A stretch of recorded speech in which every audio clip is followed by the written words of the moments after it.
دنیا بھر کا جو ٹیمپریچر ہے وہ رائز ہو رہا ہے. کیوں؟ Just because depletion of that ozone layer. قطب جنوبی، یہاں برف پگھلنے سے چند سالوں میں دنیا کے جو ساحلی شہر ہیں وہ پانی میں غرق ہو سکتے ہیں، یہ ایکسپیکٹ کیا جا رہا تھا.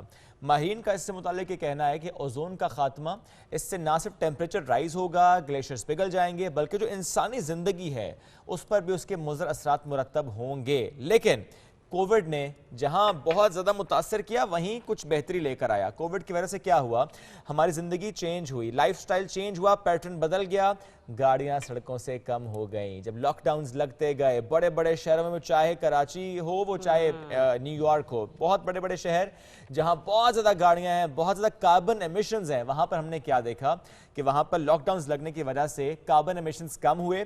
اوزون کی جو لیئر تھی جو پہلے بہت تباہ ہو رہی تھی، برباد ہو رہی تھی، اسے تھوڑا سا وقت ملا، مرہم لگایا گیا.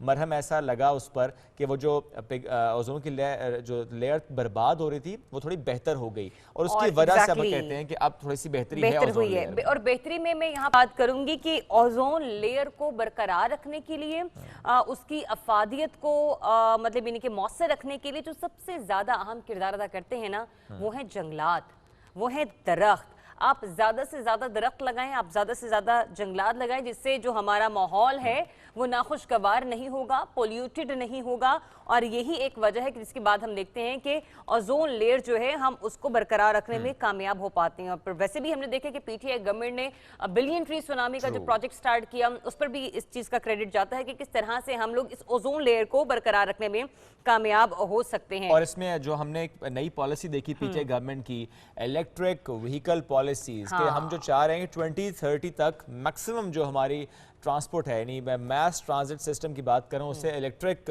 سسٹم پہ کنورٹ کرنا ہے. تو اس سے بھی کیا ہوگا، کیونکہ زیرو ایمیشنز ہیں الیکٹرک وہیکلز کی، تو اس کی وجہ سے بھی آپ کی جو آپ کا ماحول ہے وہ صاف بہتر رہے گا. ویسے بھی ہم ایک بات کرتے ہیں کلین اینڈ گرین پاکستان کی، تو اس کے ریزلٹس اسی طرح سے ہمیں نظر آئیں گے. And when we talk about ozone, تو تقریباً 90% جو اوزون کا حصہ ہے وہ ارتھ کی سرفیس سے 15 سے 55 کلومیٹر کے دائرے میں موجود ہے. تو بڑا اہم رول ہے پھر ان ایمیشنز کا. جتنی کم ایمیشنز ہوں گی اتنی ہی اوزون ٹھیک رہے گی، کیونکہ اوزون وہ جو بری شعاعیں ہیں، جو خطرناک شعاعیں انہیں ارتھ پر پہنچنے سے روکتی ہے. تو ہمیں تو یہی کوشش کرنے کہ وہ شعاعیں یا تو نہ پہنچیں یا تو بڑی ڈیفیوز ہو کے پہنچیں، تاکہ ہماری سکن پر، ہماری ہیلتھ پر اس کے کوئی مضر اثرات مرتب نہ ہوں. بالکل. تو اب آگے بڑھتے ہیں شعیب، کچھ مزید اپڈیٹس کے حوالے سے بات کرتے ہیں. ایکسپاکو ادارے کا ہم ذکر کریں گے اور اس کی افادیت کے بارے میں، پاکستان میں اس کا کیا کردار رہا، کب سے اس کا آغاز ہوا، ذرا اس پر بھی ہم بات کرتے ہیں. کہ اسپارکو جو ہے وہ ایک خلائی تحقیق کا پاکستانی ادارہ ہے، اور یہ ہم نے اپنی کتابوں میں بھی پڑھا ہے، بچپن سے ہم جانتے بھی ہیں. لیکن یہ ادارہ بنا کب، یہ کام کس طرح سے کرتا ہے، آج ہم ذرا اس کے بارے میں بھی آپ کو اپڈیٹ دے رہے ہیں. کہ یہ ادارہ پاکستان کی بالائی فضا اور خلائی تحقیق کے سلسلے میں کراچی میں 16 ستمبر 1961 میں قائم ہوا ہے، یہ تشکیل پایا ہے. مطلب یہ کہ یہ جو ادارہ ہے یہ کام کہاں کرتا ہے، فضا میں، جو کہ ہماری بلند فضا ہے، جہاں پہ ہم دیکھتے ہیں جو کہ ہماری اسپیس کو کور کر رہی ہوتی ہے. اور جو خلائق محققین ہیں، یہ جو ادارہ ہے یہ ان کو فیسلٹیز پرووائڈ کرتا ہے. اچھا، ساتھ ہی ساتھ اس ادارے نے اب تک خلائی موسمیاتی راکٹ چھوڑنے کے علاوہ 1991 میں پاکستان کا پہلا مصنوعی سیارہ بھی چھوڑا. اب پہلا راکٹ جو تھا وہ رہبر اول 7 جون 1962 کو خلا میں چھوڑا گیا تھا، اور 1988 تک پاکستان کے اس مقتدر ادارے کے ذریعے 200 موسمیاتی سیارے اب تک خلا میں چھوڑے جا چکے ہیں. اور یہ سیارچے 20 سے 55 کلومیٹر تک چھوڑے گئے ہیں. 1999 سے لے کر 2002 اسپارکو کے سائنسدانوں نے شاہین میزائل کی تیاری کے سلسلے میں بھی مدد کی تھی. اور جب بات ہے اسپارکو کی، تو پاکستان اٹامک انرجی کمیشن کا ونگ تھا، اسپیس سائنس ریسرچ ونگ، جسے بعد میں اسپارکو کا نام دیا گیا. اور جب بات فضا کی ہو رہی ہے اور بات ہم ایسٹروناٹس کی بھی کرتے ہیں، تو مجھے یاد ہے جب فواد چودھری صاحب وزیر سائنس اینڈ ٹیکنالوجی تھے تو انہوں نے ایک اعلان کیا تھا. انہوں نے کہا تھا کہ سال 2022 پاکستان کا پہلا خلا نورد فضا میں جائے گا، لیکن اس کے بعد ظاہر وہ اس منسٹری میں نہیں ہے، بٹ ہم ٹرائی کریں گے کہ ضرور کسی وقت ministry of science and technology سے پوچھیں کہ اپڈیٹ کیا ہے اس کی، چونکہ اس وقت بھی لوگ بڑا خوش ہوئے تھے، بلکہ پوچھ رہے تھے کہ آپ بھی خلا میں جائیں گے یا نہیں۔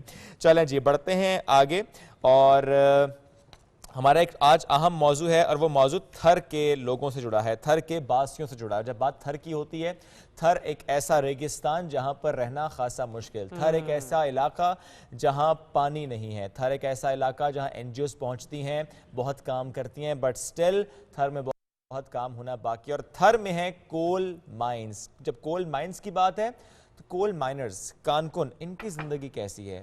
ایک رپورٹ ہے، پبلش ابھی نہیں ہوئی، آئندہ آنے والے دنوں میں پبلش آئے گی، لیکن اس رپورٹ کے کچھ نکات ہم تک پہنچے، جس میں یہ بتایا گیا ہے کہ جو کانکن ہیں ان کے ساتھ ان ہیومن ٹریٹمنٹ کیا جا رہا ہے۔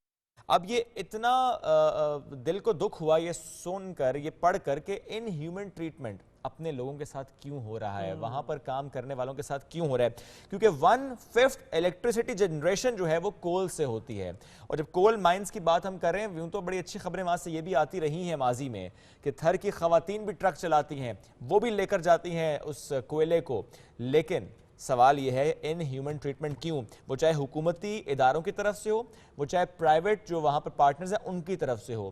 تو ہم نے سوچا اس موضوع کو آج اٹھاتے ہیں کہ آخر ہمارے سیاستدان جو سندھ کے نمائندہ ہیں وہ اس معاملے میں کیا کر رہے ہیں۔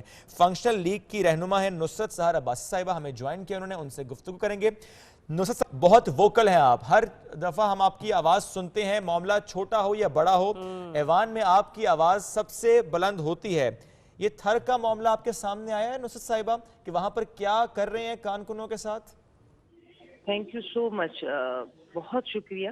مجھے خوشی اس لیے زیادہ ہو رہی ہے کہ اور بہت سارے ٹاپکس آپ لے سکتے تھے، لیکن آپ نے اس ٹاپک کو اہمیت دی اور اس کو ایسے چینل پہ لے کر عوام کو بتانے کی کوشش کی کہ ہاں یہ حقیقت ہے کہ تھر میں ان ہیومن ٹریٹمنٹ ہو رہا ہے۔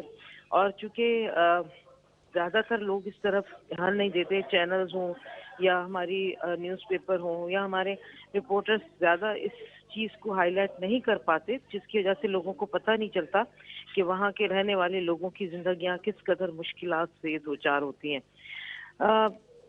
تھر میں گئی ہوں، میں خود بھی، مجھے بھی ایک وزٹ کا موقع ملا ہے۔ کچھ ایسے جگہ دکھا کر ہم لوگوں کو یہ بتا دیا گیا کہ دیکھیں ماشاءاللہ، دیکھیں زبردست، بہت زبردست کام ہو رہا ہے، اور اس بلاک میں اتنا کام ہو گیا ہے، اور اسکول کھل گئے، اور جناب یہ ٹریکٹر پر جو خواتین ہیں وہ ٹریکٹر چلا رہی ہے۔ ٹھیک ہے، یہ ایک پارٹ ہے، لیکن اگر اس کا دوسرا پارٹ دوسری طرف دیکھا جائے تو اتنا آسان نہیں ہے، اتنی جلدی ان لوگوں کو اتنی فیسلٹیز پرووائڈ کرنا حکومت جو دکھانا چاہ رہی ہے۔ حالانکہ تھر کا کوئلے کو سونا کہا جاتا ہے، جس کو بلیک گولڈ کہا جاتا ہے، آپ کو بھی پتا ہوگا، اور وہاں جس طریقے کی زندگیاں ہیں، سب سے بڑی چیز ہوتی ہے پانی زندگی ہے، اور وہاں کے لوگوں کے لیے، اور آپ سوچتے ہیں کہ آخر کیا وجہ ہے کہ وہ لوگ تھری لوگ وہیں کیوں رہتے ہیں، نکل کیوں نہیں جاتے؟ آخر ہر بار وہاں پر پانی کی کمی ہوتی ہے، جانور مر جاتے ہیں، بلکہ انسان تک مر جاتے ہیں، اور جب آپ کے چینل یا دوسرے چینل دکھا رہے ہوتے ہیں تو ان ریگستانوں میں لاشیں پڑی ہیں اور پھر ان کے ڈھانچے پڑے ہوئے ہیں۔ وہ اپنے علاقوں سے پیار کرتے ہیں، وہ وہاں سے نہیں نکل سکتے، وہ ان کے آباء و اجداد وہاں سے رہتے چلے آ رہے ہوتے ہیں، تو وہ وہاں سے نہیں نکلتے۔ اب مجھے اگر ہم کمپیئر کریں نا اپنے تھر کو اور اپنے ہندوستان کے تھر کو، تو یا ایون آپ پنجاب کی طرف ہی آ جائیں، ان کے ڈیزرٹ ایریا کو ہی دیکھ لیں تو آپ کو بہت بڑا فرق ملے گا۔ انہوں نے باقاعدہ ان کو بہت زیادہ سہولتیں دی ہوئی ہیں، جس کی وجہ سے ان کی زندگیوں میں بڑی آسانی ہے۔ کیوں ہم نہیں کر سکے؟ کون سی حکومت رہی جو سب سے زیادہ عرصہ رول کرتی رہی سندھ پر؟ تو سیدھی سی بات ہے، میں کیا بچے کو بھی آپ پوچھیں تو آج کل بتائے گا کہ پیپلز پارٹی کا سب سے زیادہ دور حکومت رہا۔ تو جس کا سب سے زیادہ دور حکومت رہا، اور اس وقت تو آپ کو پتہ ہے اگر آپ گرنا شروع کریں تو بڑا فخریہ کہیں گے، آپ کسی بھی حکومتی نمائندے کو بلا کر پوچھیں تو کہیں گے سارے نمائندے ہمارے جیت کر آئے۔ چلے جی، بہت اچھی بات ہے، آپ کے نمائندے جیت کر آئے، تو کیا ان نمائندوں نے وہاں سے، اور ایک بات میں آپ کو بتاؤں، پیپلز پارٹی کی جو ایک سوچ ہے وہ یہ ہے، وہ کیا کرتے ہیں،